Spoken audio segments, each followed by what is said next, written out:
Hola amigos, ¿qué tal? Stuart here from Spain Speaks with an update video today in the car again. The neighbours are still working on their bathroom, so it's still a little bit noisy. Hopefully things will be back to normal tomorrow or maybe Friday.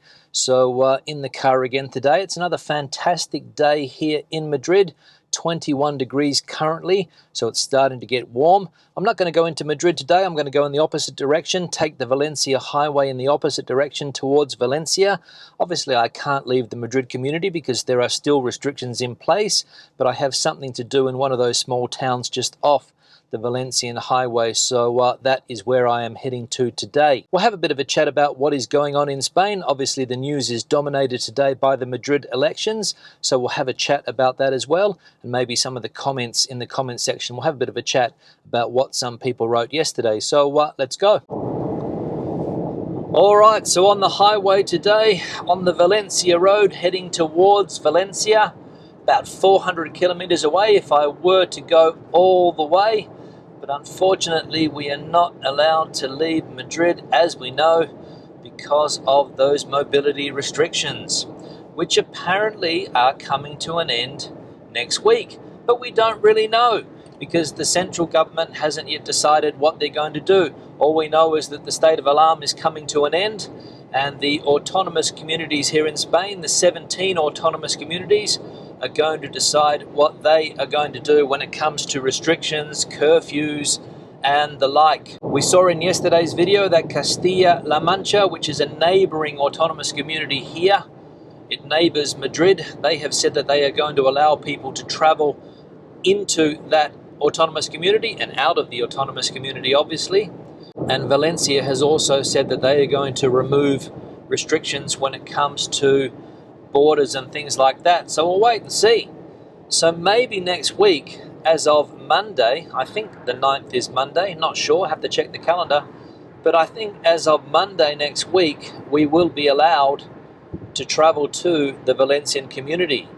Time will tell, we'll wait and see whether that is the case. Some places have said that they want to maintain controls. Obviously the curfew is going to stay. Some areas are going to put the curfew back maybe an hour or so, but in general curfews are here to stay. So by 11 p.m. or 12 midnight everybody has to be home, and that is a way that they are controlling people's movements as well through these curfews. I think that's when the police are most active, at night. Don't really see them much during the day. In fact, on this trip I don't think we'll see a police car.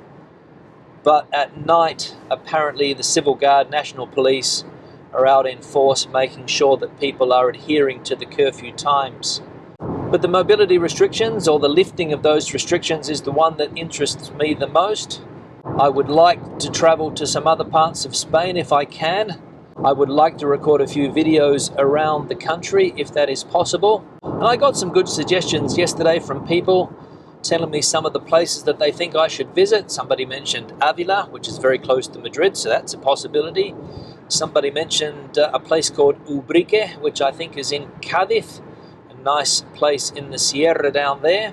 A few people said that I should maybe hit the Levante coast, Benidorm and surrounding areas. And I think somebody else also mentioned the north of the country. Can't remember exactly what the place was. But I think I'll stay relatively close to Madrid. I don't think I'll go too far just yet. Maybe go to a place like Aragon if I can. Maybe head north into Castilla y Leon. Maybe go to a place like Zamora. Maybe go to a place like Toro, which is a nice wine producing area there. Maybe cross the border into Portugal, because we're allowed to do that as well also. So I don't know. But I'm looking forward to being able to travel around the country again. So fingers crossed that is the case. Responsible travel, of course, because the last thing we want is this health problem to flare up again. 319 kilometers there to Valencia, but I don't think I'm going to be going more than 20 or 30 kilometers today. Not a lot of traffic on the road, as you can see. Obviously people are not traveling between provinces, people are not traveling between autonomous communities at the moment, a few trucks obviously, but the travel at the moment is mainly inter-community, as they say, people travelling inside the Madrid community, and maybe a few people on their way home after going to the tennis here in Madrid, the Madrid Open, which has been on for the last couple of days, maybe people heading back home after seeing their scheduled match, who knows. Now the Madrid elections, will get them out of the way. The PP absolutely smashed the opposition yesterday.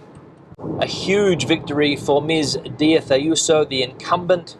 She's been in power for about 2 years, and she really reinforced her popularity yesterday. Of course, she wasn't that popular 2 years ago. She had to make deals with various political parties 2 years ago. The Citizens Party, which we'll speak about in a moment, the Vox Party as well. But yesterday, she proved to be a very popular person in this autonomous community, and I think around Spain in general, a very popular politician at the moment. And as I said, the PSOE, or the Socialist government, was absolutely smashed in these elections. And some people are saying that this is related to the management of the pandemic by Pedro Sánchez and company. People are not happy with the way that the pandemic has been managed. Of course, you wouldn't know that listening to the Socialist government. They're always telling us about just how fantastic a job they are doing. But yesterday's election results here in Madrid do not lie. As we know, Ms. Ayuso has basically been opposition to Pedro Sánchez. Everything that Sánchez did, Ayuso did the opposite. If Pedro Sánchez recommended shutting the country down, Ayuso kept the Madrid community open, and that proved to be a very popular decision, as businesses were able to go about their day-to-day. Bars were able to stay open, restaurants were able to stay open, people were able to spend money, and the electoral map here in Madrid was unbelievable. Only in 2 municipalities in the whole Madrid region did people vote in a majority for the PSOE Socialist Party. There was another party called Mas Madrid. They did fairly well. They managed to pick up 4 more seats than in the previous election. And the Vox Party got 1 more, I think. Pablo Iglesias, I think, got 3 more seats representing Podemos. But of course, he announced that he is leaving politics because he was not happy personally, I think, with the result. And the Citizens Party completely smashed.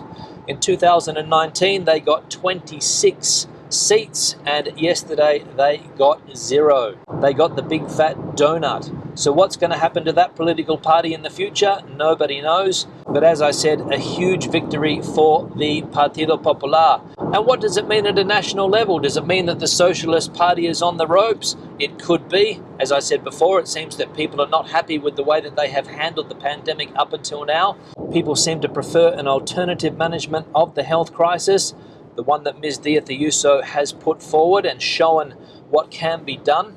So time will tell if Mr. Sánchez and his government are on the way out. Now we're traveling through an area of Madrid called Las Vegas. I did a video here last year in a town just off here called Tielmes. This area is called Las Vegas. Obviously it has nothing to do with the Las Vegas in the United States, but this is an agricultural area. Olive trees growing over there. I think it's also a wine area. Apparently the wines that come from this area are reasonably good.